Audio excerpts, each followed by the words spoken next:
Well, there are military and there are political implications. Military implications, of course, they're trying to save their troops as much as they can and save equipment from it not to get into Ukrainian hands, like it happened in the north around Kharkiv when Ukrainians pushed forward and Russians ran away, leaving behind quite a lot of its own kit. So that much that some, experts are estimating Russians actually one of the largest donors of Ukrainian armored vehicles and artillery shells. So this time they're trying to avoid that disaster and also to save, the troops. They have lost almost 100,000 soldiers in dead and wounded already in 8 months of the war. But also politically, it's quite significant loss for President Putin in this war. Kherson was the only regional center that Russians took over since the war started. It was the only city that they captured undestroyed and kind of whole that could have been a functional town, and now they have to withdraw.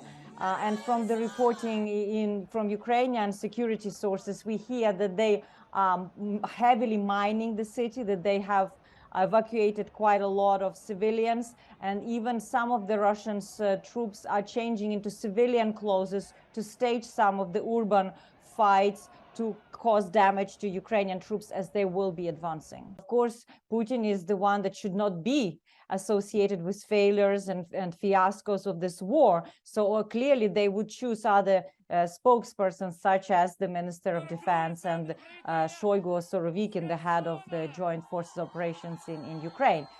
Putin wants to stand away, and if you notice his Valdai speech, he is not mentioning Ukraine anymore, presenting this conflict as a battle between Russia and the American-led transatlantic community that is trying to impose some kind of world order on the rest of the world.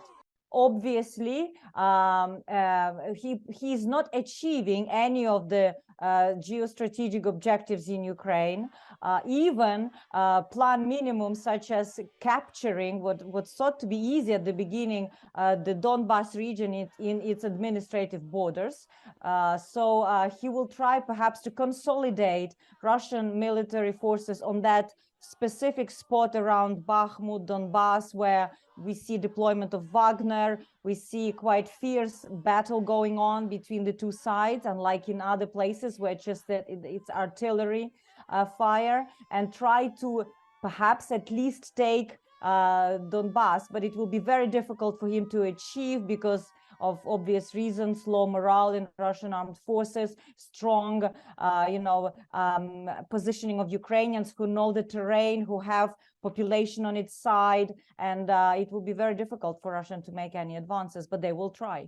And perhaps Russians will be seeking to take some operational pause for the time being, where they will prepare a new cohort of armed forces between now and spring to mount another offensive operation.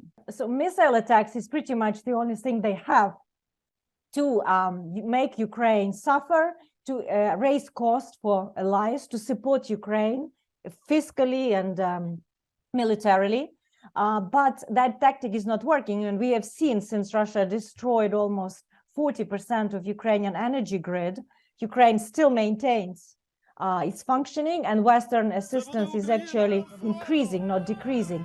So yes, they may use more drones that they've acquired from Iran, and possibly ballistic missiles that we hear they may be getting, and possibly some escalation from the north in Belarus. But there's very little other than what they've already done that they can demonstrate new to actually break away the spirit of defiance and resistance in Ukraine.